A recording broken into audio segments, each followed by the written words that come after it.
Hello students. तो हम discuss कर रहे थे chapter number 12 consumer protection. Class 12 business studies को हम डिस्कस कर रहे हैं। यहाँ पर चैप्टर नंबर 12 को कंटिन्यू करते हैं। चैप्टर नंबर 12 में आज जो हम डिस्कस करेंगे rights of consumer and responsibility of consumers. यदि हमारा टाइम मिलता है तो उससे रिलेटेड आगे जो टॉपिक है वो भी हम डिस्कस कर लेंगे। देखिए, सबसे पहला जो मेरा राइट्स आता है यहाँ पर कंज्यूमर्स के पास क्या क्या राइट्स अवेलेबल है, उसमें सबसे पहला आता है राइट टू सेफ्टी। गाइस देखिए, राइट टू सेफ्टी में क्या होगा कि कंज्यूमर जो भी प्रोडक्ट को परचेज कर रहा है वो उसके लिए सेफ होना चाहिए, उसकी हेल्थ के लिए हार्मफुल नहीं होना चाहिए, उस प्रोडक्ट से किसी भी टाइप की डैमेजेस नहीं होनी चाहिए कंज्यूमर्स को। Consumer has a right to be protected against product and service which are harmful to health and life. जो उसकी हेल्थ के लिए या उसकी लाइफ के लिए हार्मफुल है, ऐसा कोई भी प्रोडक्ट है तो उसके पास राइट है राइट टू सेफ्टी का। क्लियर है, वो उसके लिए हार्मफुल नहीं होना चाहिए। सेकंड जो राइट्स यहाँ पर अवेलेबल है वो है राइट टू बी इन्फॉर्म्ड। कोई भी प्रोडक्ट को परचेज कर रहा है यहाँ पर, या मैं कह सकता हूँ बाय कर रहा है कंज्यूमर्स, तो उसको बाय करने से पहले उसके पास उससे रिलेटेड कंप्लीट इन्फॉर्मेशन अवेलेबल होनी चाहिए, कंप्लीट नॉलेज उसके पास होनी चाहिए। देखिए, consumer has a right to have complete information about the product before buying it. उसको बाय करने से पहले उससे रिलेटेड जो भी इन्फॉर्मेशन है उसके पास अवेलेबल होनी चाहिए।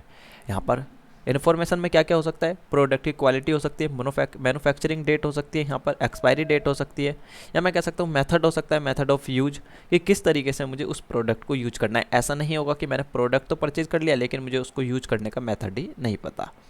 क्लियर है, तो कंप्लीट नॉलेज उसके पास अवेलेबल होनी चाहिए, या मैं कह सकता हूँ कंप्लीट इन्फॉर्मेशन कंज्यूमर्स के पास अवेलेबल होनी चाहिए। जो मेरा थर्ड राइट आता है यहाँ पर आता है राइट टू चॉइस। कंज्यूमर के पास चॉइस अवेलेबल है, उसके पास राइट्स अवेलेबल है कि वो प्रोडक्ट की चॉइस कर सकता है। यदि 10 प्रोडक्ट मार्केट में अवेलेबल है तो वो अपनी चॉइस के अकॉर्डिंग उनमें से किसी भी एक प्रोडक्ट को परचेज कर सकता है। ये नहीं होगा कि जो सेलर ने कह दिया कि आपको इस प्रोडक्ट को परचेज करना है तो वो उसी प्रोडक्ट को परचेज करेगा, नहीं। जो वो चाहे अपने अकॉर्डिंग किसी भी प्रोडक्ट को परचेज कर सकता है। मोबाइल फ़ोन्स मार्केट में काफ़ी कंपनी के अवेलेबल होते हैं, वीवो, ओप्पो, सैमसंग, एप्पल। तो ये नहीं होगा कि जो सेलर डिसाइड करेगा हम उसके अकॉर्डिंग परचेज करेंगे। कोई भी कंज्यूमर्स अपने अकॉर्डिंग परचेज करता है, अपनी चॉइस के अकॉर्डिंग परचेज करता है। क्लियर है। फोर्थ देखिए, फोर्थ में आता है राइट टू बी हर्ड।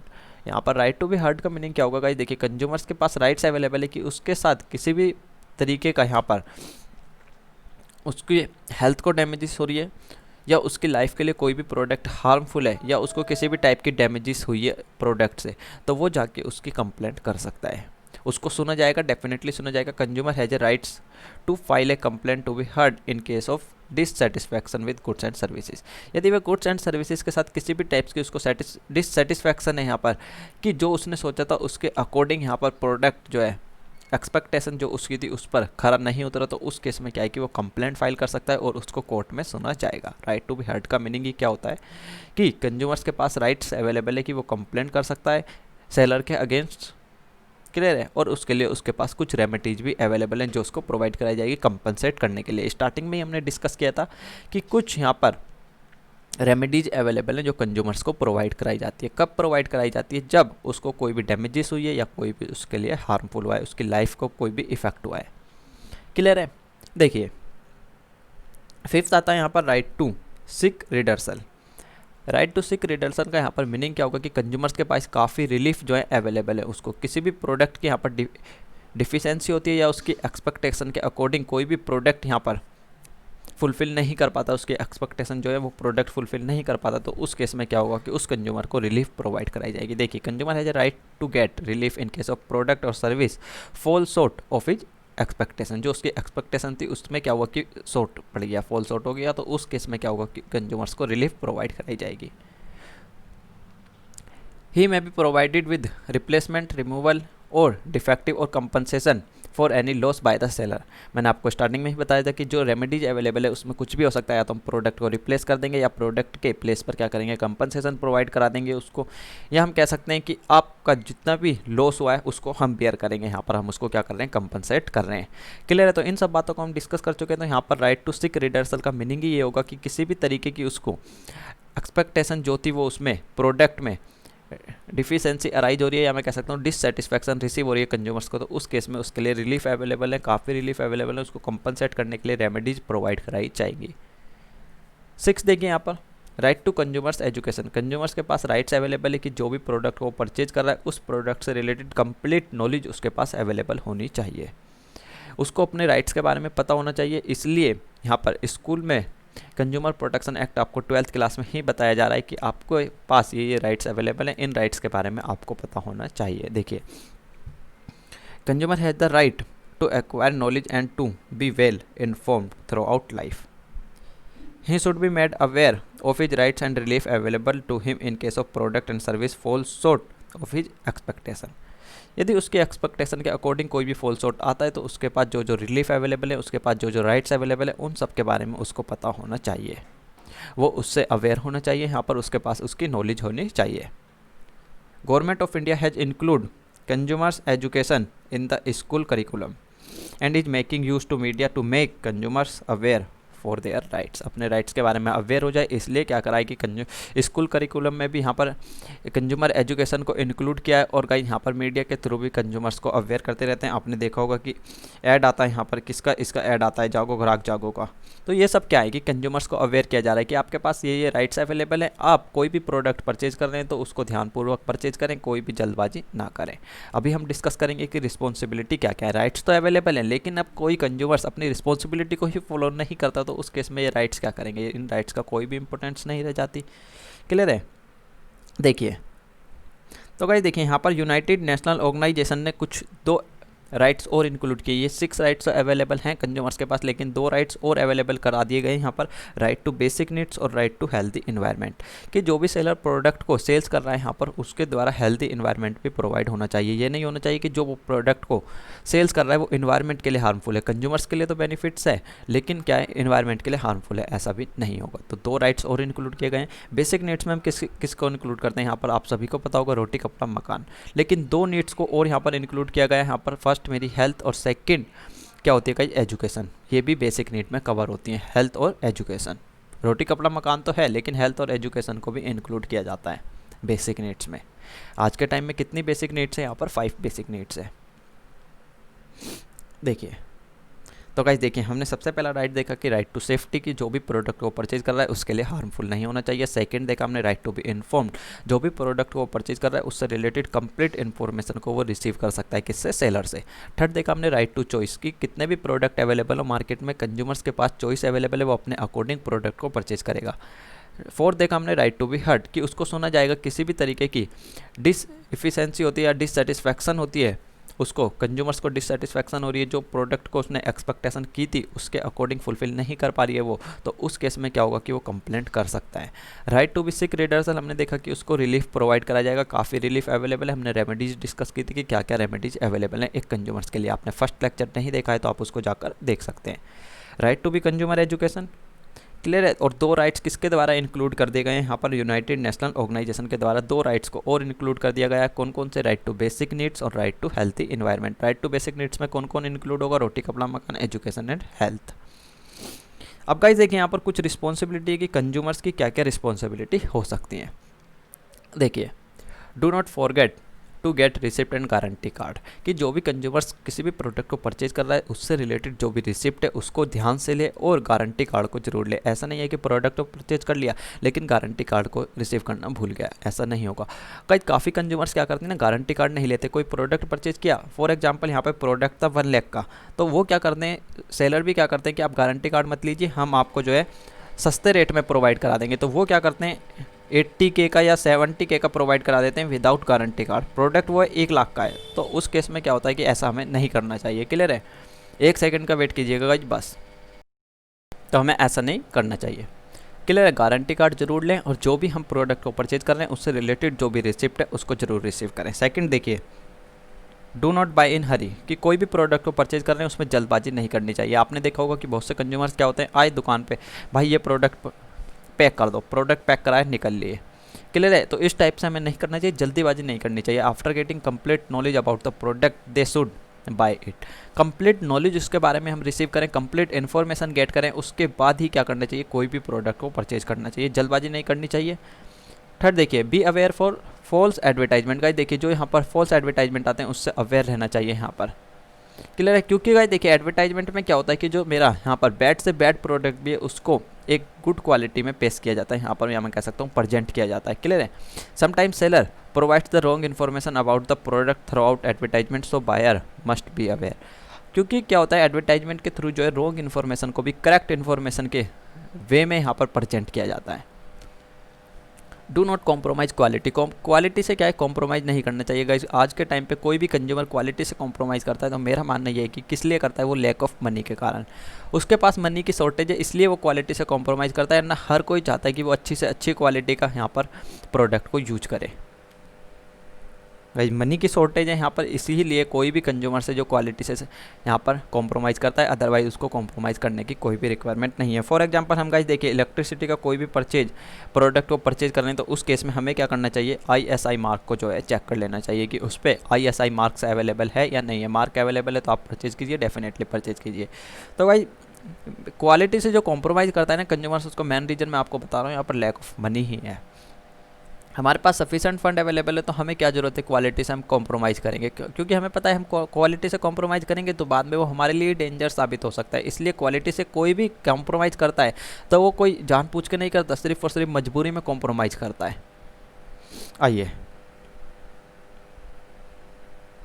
देखिए, डू नॉट बाय बाइंडली, अंधों की तरह नहीं खरीदना चाहिए। कोई भी प्रोडक्ट को हम परचेज कर रहे हैं तो उसके बारे में हमें कंप्लीट इन्फॉर्मेशन अवेलेबल होनी चाहिए, कंप्लीट नॉलेज हमारे पास अवेलेबल होनी चाहिए, कंप्लीट ट्रूथ हमें पता होना चाहिए, उसके बाद ही हम प्रोडक्ट को परचेज करें। जल्दबाजी में अंधों की तरह उसको परचेज नहीं करना चाहिए कि हमने कोई भी प्रोडक्ट जो है ब्लाइंडली परचेज कर रहे हैं। हम गए ये प्रोडक्ट परचेज करना है, हमें सेलर कह रहा है कि सर ये आपके लिए जो है बेनिफिशियल नहीं होगा, लेकिन हम क्या कह रहे हैं, भाई तू पैक कर दे, हमें बाप को मस्ती का। आपने देखा होगा बहुत से कंज्यूमर्स ऐसे होते हैं कि बाप को मस्ती का, तू से कह रहा हूँ ये प्रोडक्ट मुझे परचेज करना है तो करना है। ऐसा नहीं होना चाहिए, ब्लाइंडली किसी भी प्रोडक्ट को हम परचेज ना करें। Consumer must exercise his rights, consumer को अपने राइट्स के बारे में पता होनी चाहिए, जैसे right to safety, right to inform, अभी हमने डिस्कस किए थे यहाँ पर। राइट टू बेसिक नीड्स, काफ़ी राइट्स अवेलेबल हैं कंज्यूमर्स के पास, 8 राइट अवेलेबल है, मेनली 6 हैं और 2 और इंक्लूड कर दिए गए हैं। देखिए, filing A complaint is an appropriate consumer form. Guys देखिए, कोई भी कंज्यूमर से यहाँ पर जो उससे एप्रोप्राइट फॉर्म है वो उसमें जाकर अप्लाई कर सकता है। एप्रोप्राइट का यहाँ पर मीनिंग क्या होगा कि वो डिपेंड्स करेगा, केस टू केस डिपेंड्स करता है। एप्रोप्राइट का मीनिंग मैं अभी आपके साथ डिस्कस कर लूँगा जब हम डिस्कस करेंगे फॉर्म को। क्लियर है? आइए तो गाइस देखिए, हमने यहाँ पर क्या क्या डिस्कस किया है। राइट डिस्कस कर लिया, रिस्पॉन्सिबिलिटी में हमने डिस्कस कर लिया कि जो हमें गारंटी कार्ड है और रिसिप्ट है वो लेनी नहीं भूलनी चाहिए, ध्यान से उसको लेना चाहिए। सेकंड, हमने देखा कि जल्दबाजी नहीं करनी चाहिए प्रोडक्ट को परचेज करने में। जो मेरे फॉल्स एडवर्टाइजमेंट आते हैं, झूठे एडवर्टाइजमेंट आते हैं, उससे हमें अवेयर रहना चाहिए। क्वालिटी से कॉम्प्रोमाइज़ नहीं करना चाहिए, क्वालिटी से कॉम्प्रोमाइज़ नहीं करना चाहिए, और उसको जल्दबाजी में प्रोडक्ट को, किसी भी प्रोडक्ट को जल्दबाजी में परचेज नहीं करना चाहिए। और कंज्यूमर्स अपने राइट से अवेयर होना चाहिए कि उसके पास क्या क्या राइट्स अवेलेबल है। और गाइस, यदि कंज्यूमर्स को लगता है कि उसकी एक्सपेक्टेशन के अकॉर्डिंग यहाँ पर शॉर्टफॉल हो रही है तो उस केस में वो क्या कंप्लेंट फाइल कर सकता है। किस कंप्लेंट कहाँ फाइल करेगा? एप्रोप्राइट कंज्यूमर फोरम में यहाँ पर कंप्लेंट फाइल करेगा। एप्रोप्राइट का यहाँ पर मीनिंग क्या होगा गाइस? देखिए, हमारी 3 जो है फोरम होती है यहाँ पर, स्टेट फोरम, नेशनल कमीशन और डिस्ट्रिक्ट फोरम। स्टेट कमीशन और नेशनल कमीशन 3 है, तो तीनों में से किस में अप्लाई करेगा? वो क्या मेरी कहलाती हैं एप्रोप्राइट, की उसके अकॉर्डिंग जो करेक्ट होगी उसमें अप्लाई करेगा, इसलिए यहाँ पर वर्ड यूज किया गया एप्रोप्राइट। अब गाइस देखिए, ways and means of consumer protection, कि हम किस किस तरीके से कंज्यूमर को प्रोटेक्ट कर सकते हैं। तो गाइस देखिए, सबसे पहला आता है self regulation by business. Business क्या है? सेल्फ रेगुलेशन, अपने आप में ही उसने जो है यहाँ पर मैं कह सकता हूँ कि सुधार किया है, कंज्यूमर को प्रोटेक्ट करने का प्रॉमिस किया है कि मैं कंज्यूमर्स के साथ किसी भी तरीके की चीटिंग नहीं करूँगा, कंज्यूमर्स को चीट नहीं करूँगा, प्रॉपर वे में प्रॉपर क्वालिटी का प्रोडक्ट मैं अपने कंज्यूमर्स को प्रोवाइड कराऊँगा। देखिए, it is in the long run interest of business to serve the consumer well. Guys देखिए, यदि बिजनेस का लॉन्ग टर्म इंटरेस्ट है तो वो अपने कंज्यूमर्स को क्या करेगा? प्रॉपर क्वालिटी का प्रोडक्ट अवेलेबल कराएगा। Socially responsibly firm follow ethical standard and practice in dealing with their customers. Guys देखिए, यहाँ पर एथिक्स का मीनिंग क्या होता है? क्या सही है और क्या गलत है। यहाँ पर तो कह रहा है एथिकल स्टैंडर्ड्स एंड प्रैक्टिस में डील करेगा यहाँ पर, कि जो हमारे लिए सही है, जो हमारे कंज्यूमर्स के लिए सही है, जो हमारे कस्टमर के लिए सही है, उसके अकॉर्डिंग हम उसको प्रोडक्ट प्रोवाइड कराएंगे। Many firm have to set their customer service and grievances cell to redressal the problem of their consumers. Guys देखिए, क्या होता है, आपने देखा होगा कि कस्टमर केयर अवेलेबल होता है। आपकी सिम में कोई भी प्रॉब्लम आ रही है, आपका बैलेंस जो है वहाँ से कट कर दिया गया है आपकी सिम से, तो आप किसको कॉल करते हैं? यहाँ पर कस्टमर केयर को कॉल करते हैं। उनसे रिलेटेड वो आपको क्या करते हैं? कंप्लीट इन्फॉर्मेशन प्रोवाइड करा देते हैं। तो यहाँ पर काफ़ी फर्म होती है कि वो अपनी एक यहाँ पर सर्विस प्रोवाइड करा देती है, कॉल सेंटर प्रोवाइड करा देती है कि कंज्यूमर्स को कोई भी प्रॉब्लम है, आप इस पर कॉल कीजिए, आपको सॉल्यूशन प्रोवाइड हो जाएगा। सेकंड देखिए यहाँ पर आता है बिजनेस एसोसिएशन। बिजनेस एसोसिएशन किस तरीके से यहाँ पर प्रोटेक्ट कर सकती है कंज्यूमर्स को। Business association prepare a code of conduct for businessman. Business association जो भी होती है ना, यहाँ पर जो मेरे बिजनेसमैन है उनके लिए कोड ऑफ कंडक्ट बना देती है कि आपको इन कोड ऑफ कंडक्ट को ध्यान में रख के बिजनेस करना है, इन कोड ऑफ कंडक्ट को फॉलो करना होगा। यदि वो फॉलो नहीं करते तो उनके ऊपर फाइन लगाया जाता है। It is laid down in the code of conduct as how the businessman are expect to behave with the consumers. Code of conduct में क्या डिफाइन किया जाता है यहाँ पर कि किस तरीके से आपको कंज्यूमर्स के साथ बिहेव करना है, किस क्वालिटी का प्रोडक्ट आपको प्रोवाइड कराना है, किस तरीके से आपका कंज्यूमर्स जो है सेटिस्फाई हो सकता है। तो किसी भी बिजनेसमैन को यहाँ पर इन सबको जो भी कोड ऑफ कंडक्ट में डिफाइन है उसको फॉलो करना होता है। क्लियर है। आइए कंज्यूमर अवेयरनेस, यहाँ पर हम कंज्यूमर्स को अवेयर कर सकते हैं कि सर आपके पास ये राइट्स अवेलेबल है, आपकी ये रिस्पॉन्सिबिलिटी बनती है। यहाँ पर आप कोई भी प्रोडक्ट को परचेज कर रहे हैं तो उसको ब्लाइंडली परचेज ना करें। जो भी अभी हमने डिस्कस किया है यहाँ पर, क्लियर है, जो भी अभी हमने डिस्कस किया है राइट्स और रिस्पॉन्सिबिलिटी, वो उन सबसे हम क्या कर सकते हैं, कंज्यूमर को अवेयर कर सकते हैं। अब गाइस देखिए यहाँ पर आती है कंज्यूमर ऑर्गेनाइजेशन। कंज्यूमर को खुद को तो हम अवेयर कर सकते हैं, लेकिन कंज्यूमर ऑर्गेनाइजेशन भी यहाँ पर कुछ वर्क करती हैं। देखिए, force business firm to avoid malpractices. Malpractices का यहाँ पर मीनिंग क्या होता है कि जो भी यहाँ पर रॉन्ग प्रैक्टिस हो रही है, किसके फेवर में, यहाँ पर कंज्यूमर्स के साथ जो भी यहाँ पर गलत प्रैक्टिस हो रही है, जैसे मैं कह सकता हूँ अंडर वेट उसको प्रोडक्ट प्रोवाइड कराया जा रहा है, बैड क्वालिटी का प्रोडक्ट प्रोवाइड कराया जा रहा है, वो सब क्या है यहाँ पर मेरी माल प्रैक्टिसेस हैं। एंड एक्सप्लॉइटेशन ऑफ कंज्यूमर्स का क्या किया जा रहा है, यहाँ पर शोषण किया जा रहा है। तो उससे क्या करती हैं, यहाँ पर रिलीफ प्रोवाइड कराती है कौन, कंज्यूमर ऑर्गेनाइजेशन, उसको प्रोटेक्ट करती हैं। Aware the consumer about the right and responsibility, जो उसके राइट्स अवेलेबल हैं, जो उसकी रिस्पॉन्सिबिलिटी है, उन सबसे क्या करती है यहाँ पर अवेयर करती है, किसको, कंज्यूमर्स को। Such organisation also educate the consumers, यहाँ पर क्या करती है, उसको एडुकेशन से रिलेटेड जो भी उसकी एडुकेशन बनती है उसके बारे में भी अवेयर कराती है, उसको एडुकेशन प्रोवाइड कराती है। क्लियर है। आइए गवर्नमेंट देखिए, यहाँ पर गवर्नमेंट किस किस तरीके से जो है यहाँ पर कंज्यूमर्स को प्रोटेक्ट कर सकती है। The most important of these regulation in the consumer protection act 1986, जो गवर्नमेंट का यहाँ पर मेन रोल प्ले करती है, किस में करती है, कंज्यूमर प्रोटेक्शन एक्ट के थ्रू। यहाँ पर जो कंज्यूमर को प्रोटेक्ट करती है किस तरीके से करती है, कंज्यूमर प्रोटेक्शन एक्ट के थ्रू करती है गवर्नमेंट। यहाँ पर देखिए, the act provide 3 type machinery, हमने डिस्कस की थी। यहाँ पर डिस्ट्रिक्ट फोरम आती है मेरी, स्टेट कमीशन और नेशनल कमीशन। क्लियर है। किसके लिए, यहाँ पर कंज्यूमर्स के लिए अवेलेबल है। यदि कंज्यूमर्स के साथ कोई भी यहाँ पर फ्रॉड हो रहा है या उसके साथ कोई भी मिस रिप्रेजेंटेशन हो रही है, तो उस केस में वो क्या कर सकता है, इन फोरम में जाके, इन नेशनल कमीशन में जाके, डिस्ट्रिक्ट कमीशन में जाके वो अपनी कंप्लेंट को फाइल कर सकता है। क्लियर है। तो गाइस देखिए, हमने सबसे पहले देखा कि यहाँ पर self regulation of businessman, business क्या कर रहा है यहाँ पर, खुद अपने आप में ही वो क्या कर रहा है कि कंज्यूमर्स को प्रोटेक्ट करने के लिए प्रॉमिस कर रहा है। सेकंड हमने देखा बिजनेस एसोसिएशन। बिजनेस एसोसिएशन क्या करती है, कुछ कोड ऑफ कंडक्ट डिफाइन कर देती है, उन कोड ऑफ कंडक्ट को हमें फॉलो करना होता है, कोई भी बिजनेसमैन है। कंज्यूमर अवेयरनेस कर सकते हैं हम, कंज्यूमर्स को अवेयर कर सकते हैं कि आपके पास ये राइट्स अवेलेबल है, ये आपकी रिस्पॉन्सिबिलिटी बनती है, आप इन सबको फॉलो कीजिए। कोई भी प्रोडक्ट को आप परचेज कर रहे हैं तो ब्लाइंडली परचेज मत कीजिए। क्लियर है। कंज्यूमर ऑर्गेनाइजेशन क्या करती हैं, उनको एडुकेशन प्रोवाइड कराती है, कंज्यूमर्स को उनकी राइट्स के बारे में अवेयर कराती है, उनकी रिस्पॉन्सिबिलिटी के बारे में यहाँ पर उनको अवेयर कराती है। गवर्नमेंट जो प्रोटेक्ट करती है कंज्यूमर्स को किस तरीके से करती है, यहाँ पर कंज्यूमर प्रोटेक्शन एक्ट के थ्रू। आइए अब गाइस देखिए, रिडर्सल एजेंसी के बारे में हमें डिस्कस करना है। मैंने आपको बताया था कि यहाँ पर रिडर्सल एजेंसी गाइस देखिए, सबसे पहले जो मेरी आती है वो आती है डिस्ट्रिक्ट फोरम। गाइस देखिए, एक या एक से ज़्यादा डिस्ट्रिक्ट फोरम को क्या किया जाता है, सेट किया जाता है ईच डिस्ट्रिक्ट में। हर डिस्ट्रिक्ट में आपको कौन मिल जाएगी, यहाँ पर डिस्ट्रिक्ट फोरम मिल जाएगी, एक या एक से ज़्यादा। कौन सेटअप करता है यहाँ पर गाइस देखिए, by state government. District forum को किसके द्वारा, 1 और more district forum set in each district by the state government. Guys किसके द्वारा सेटअप किया जाता है, स्टेट गवर्नमेंट के द्वारा। ध्यान रखिएगा, एमसीक्यू में जो है आपसे डेफिनेटली पूछेगा यहाँ पर कि किसके द्वारा सेटअप किया जाता है। गाइस देखिए, स्टेट गवर्नमेंट के द्वारा यहाँ पर सेटअप किया जाता है, और ईच डिस्ट्रिक्ट में एक या एक से ज़्यादा डिस्ट्रिक्ट फोरम हो सकती है। फीचर्स क्या है, इसका वर्क कैसे करती है गाइस देखिए, it consist as a president officer and 2 member, one of whom should be a women, duly appointed by the state government. किसके द्वारा अपॉइंट किए जाएंगे, स्टेट गवर्नमेंट के द्वारा अपॉइंट किए जाते हैं। एक प्रेसिडेंट ऑफिसर अवेलेबल होगा वहाँ पर, और गाइस 2 मेंबर अवेलेबल होंगे, जिनमें से एक मेंबर कौन होगी, वुमेन होगी, डेफिनेटली होगी। एक मेल हो सकता है लेकिन एक वुमेन जरूर होगी। देखिए, in case receive consumers complaint of not more than 20 lakh value. Guys देखिए, मैंने इसलिए वहाँ पर वर्ड जो यूज किया गया था, अप्रोप्रिएट किया गया था कि एप्रोप्राइट अपनी फॉर्म में जाके वो अप्लाई कर सकता है, एप्रोप्राइट फोरम में जाके वो अप्लाई करेगा। एप्रोप्राइट का यहाँ पर मीनिंग क्या था कि यदि उसकी कंप्लेंट जो 20 लाख में लाई करती है तो वो कहाँ जाएगा, यहाँ पर डिस्ट्रिक्ट फोरम में जाएगा। उससे अगेन उससे ज़्यादा है यहाँ पर मोर देन 20 लाख है तो वो कहाँ जाएगा, स्टेट कमीशन में।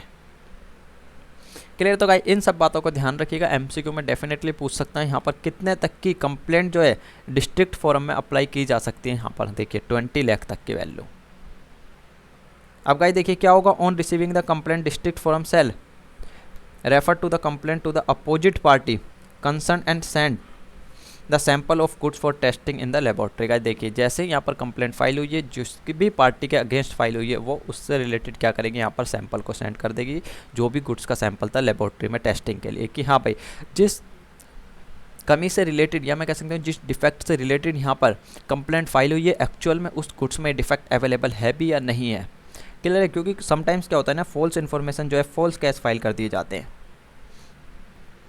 आगे देखिए क्या कह रहा है, the district forum after being satisfied that the goods are defective और there is some unfair trade practices. Guys देखिए जैसे ही डिस्ट्रिक्ट फोरम यहाँ पर सेटिस्फाई हो जाएगी, हाँ भाई गुड्स में एक्चुअल में डिफेक्ट अवेलेबल है और अनफेयर ट्रेड प्रैक्टिस की गई है कंज्यूमर्स के साथ, तो देखिए it can issue an order to opposite party directing him to either replace or return the price or pay compensation. Guys देखिए या तो वो क्या ऑर्डर कर सकते हैं, यहाँ पर डिस्ट्रिक्ट फोरम जो है ऑर्डर करेगी किसको, या तो कहेगी गुड्स को रिप्लेस कीजिए या कहेगी आप रिटर्न कीजिए या आप कंपनसेशन प्रोवाइड कराइए।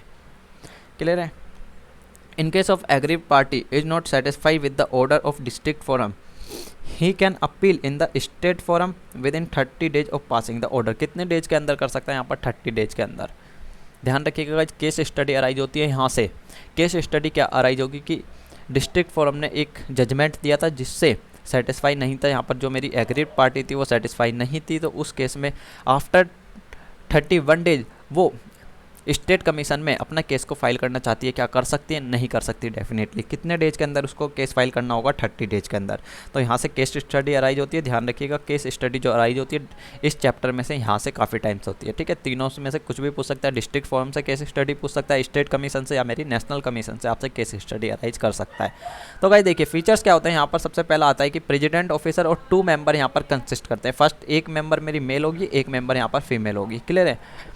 अब गाइस देखिए कौन अपॉइंट करता है, उसको स्टेट गवर्नमेंट अपॉइंट करती है, और जो भी केस फाइल होगा वो 20 लाख से ज़्यादा वैल्यू का यहाँ पर केस फाइल नहीं होगा। क्लियर है? थर्ड पॉइंट जो हमें याद रखना है गाइस, देखिए थर्ड पॉइंट क्या रखना है, जैसे ही हम कंप्लेंट फाइल करेंगे जो मेरी डिस्ट्रिक्ट फोरम है वो क्या करेगी, जो गुड्स है उसको टेस्टिंग के लिए भेज देगी लेबोरेटरी में, और जैसे ही वो सेटिस्फाई हो जाएगी यहाँ पर डिस्ट्रिक्ट फोरम जैसे ही सेटिस्फाई होगी कि हाँ एक्चुअल में गुड्स में जो है डिफेक्ट अवेलेबल है, ऑर्डर पास कर देगी कि या तो इस गुड्स को रिप्लेस किया जाएगा या आप प्राइस को रिटर्न कीजिए या आप इसको कंपनसेट प्रोवाइड कराइए, कंपनसेशन प्रोवाइड कराइए। कंपनसेशन किस किस तरीके से प्रोवाइड कराया जा सकता है फर्स्ट लेक्चर में डिस्कस कर चुके हैं। एग्रीव पार्टी यहाँ पर सेटिस्फाई नहीं होती है डिस्ट्रिक्ट फोरम्स के जजमेंट से, जो भी उन्होंने फैसला दिया है उस फैसले से यहाँ पर सेटिस्फाई नहीं होती है, तो वो विद इन 30 डेज कहाँ अप्लाई कर सकती है, स्टेट कमीशन में अप्लाई कर सकती है, लेकिन कितने 30 डेज के अंदर अंदर ही करेगी। ध्यान रखिएगा इन बातों को। आइए देखिए स्टेट कमीशन, यहाँ पर स्टेट कमीशन को भी कौन सेटअप करता है, स्टेट गवर्नमेंट के द्वारा सेटअप की जाती है। गाइस देखिए यहाँ पर साइलेंट फीचर क्या क्या होंगे, each commission consist A president and at least 2 member appointed by the state government. Guys देखिए यहाँ वहाँ पे क्या था कि 2 मेंबर ही थे जिनमें से एक फीमेल थी और एक मेल था, लेकिन गाइस यहाँ पर एटलीस्ट 2 मेंबर है, ज़्यादा से ज़्यादा कितने भी हो सकते हैं मेरे। क्लियर है? देखिए complaint of at least 20 lakh but not more than 1 crore. Guys देखिए यहाँ पर 20 लाख से अबव की जो भी केस होगा कहाँ फाइल किया जाएगा, स्टेट कमीशन में, लेकिन अप टू कितना यहाँ पर 1 करोड़ तक, 1 करोड़ से ज़्यादा का जो केस होगा यहाँ पर फाइल नहीं होगा, वो कहाँ होगा, नेशनल कमीशन में फाइल होगा। ध्यान रखिएगा। थर्ड देखिए यहाँ पर जैसे ही वही बात गाइस यहाँ पर फॉलो होगी, जैसे ही कंप्लेंट फाइल होगी जो मेरी स्टेट कमीशन है वो क्या करेगा, गुड्स को यहाँ पर टेस्टिंग के लिए भेज देगा लेबोरेटरी में, और जैसे ही वो सेटिस्फाई हो जाएगा कि हाँ भाई जो गुड्स है उसमें एक्चुअल में डिफेक्ट अवेलेबल है, तो वो क्या करेगा, ऑर्डर पास कर देगा, या तो आप गुड्स को रिप्लेस कीजिए या यहाँ पर कंपनसेशन प्रोवाइड कराइए। क्लियर है? और गाइस देखिए यदि एग्रीड पार्टी सेटिस्फाइड नहीं होती किससे, स्टेट कमीशन से, तो वो नेशनल कमीशन में फाइल कर सकती है। कब? With in the 30 days passing of order. 30 days, वहाँ भी 30 डेज था, यहाँ भी 30 डेज है, तो आप इजीली ध्यान रख सकते हैं। लिमिट वहाँ पर कितनी थी, 20 लाख तक थी, लेकिन यहाँ पर कितनी हो जाएगी, 1 करोड़ तक, लाख से लेके 1 करोड़ तक का केस कहाँ अप्लाई होगा, स्टेट कमीशन में अप्लाई होगा। मेंबर कितने होंगे, एक प्रेसिडेंट अवेलेबल होगा और यहाँ पर एटलीस्ट 2 मेंबर अवेलेबल होंगे। एटलीस्ट 2 है गाइस, यहाँ पर ध्यान रखना, एटलीस्ट 2, मैक्सिमम 2 नहीं कह रहा, एटलीस्ट 2, कम से कम 2, ज़्यादा से ज़्यादा कितने भी हो सकते हैं। आइए नेशनल कमीशन देखिए गाइस, मैंने इसलिए फर्स्ट में जो है टाइम लिया था क्योंकि सेकंड और थर्ड जो है यहाँ पर सेम प्रोसीजर फॉलो होता है। देखिए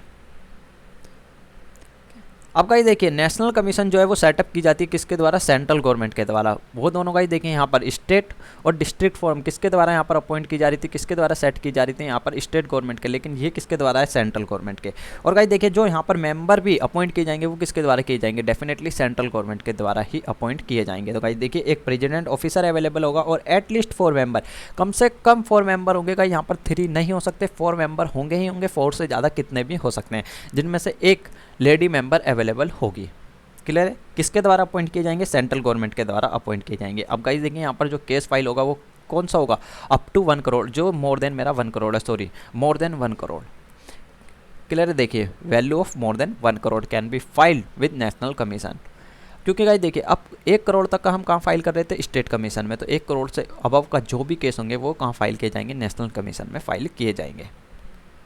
गाइस देखिए जैसे ही कंप्लेंट रिसीव हो जाएगी टेस्टिंग के लिए भेज दिया जाएगा, और जैसे ही टेस्टिंग में क्लियर हो जाएगा कि हाँ गुड्स एक्चुअल डिफेक्ट अवेलेबल है गुड्स में, तो गाइस क्या होगा, यहाँ पर ऑर्डर पास हो जाएगा, या तो गुड्स को रिप्लेस कीजिए या आप पे कीजिए, जो भी गुड्स का प्राइस था उसको पे कीजिए, रिफंड कीजिए, यानी या कंपनसेशन प्रोवाइड कराइए लॉस के लिए। तो कुछ भी ऑर्डर पास हो सकता है यहाँ पर। यदि एग्रीड पार्टी सेटिस्फाई नहीं होती तो वो सुप्रीम कोर्ट में अप्लाई कर सकती है। यहाँ पर कितने डेज में, 30 डेज में अप्लाई कर सकती है।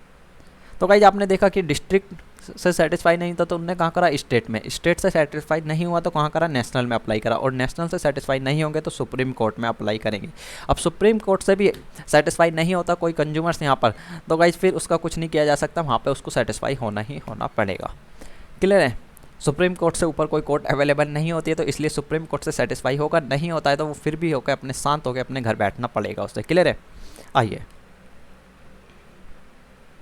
तो गाइस कितने दिन में, यहाँ पर भी 30 डेज है, तो सब में 30 डेज है, आप सिंपल सा याद रख सकते हैं। 30 डेज के अंदर हमें जो है कंप्लेंट फाइल करनी है यदि हम सेटिस्फाई नहीं हो रहे। यहाँ पर हम का मीनिंग क्या है कि एग्रीड पार्टी।